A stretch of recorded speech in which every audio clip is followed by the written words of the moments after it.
ఆపూర్యమాణమచల ప్రతిష్టం సముద్రమాపః ప్రవిశంతి యద్వత్ తద్వత్కామాయం ప్రవిశంతి survey సశాంతిమాప్నోతి నకామకామి.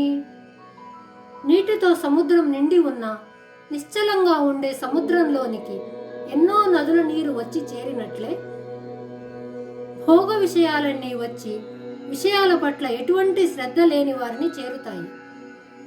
అలాంటప్పుడు భోగ విషయాలకు స్పందించకుండా ఉన్నప్పుడే ఆ విషయాలన్నీ అణిగిపోతాయి. శాంతిగా మనిషి ఉంటాడు. అన్ని విషయాల పట్ల శ్రద్ధ చూపిన వారికి శాంతి లభించదు.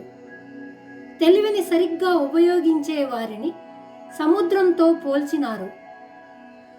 సముద్రంలో ఉన్న ఎంతో నీరు ఆవిరి అయిపోయి మేఘ రూపంలో మార్పు చెందినప్పుడు ఒక్క అంగుళం నీరు కూడా తగ్గదు.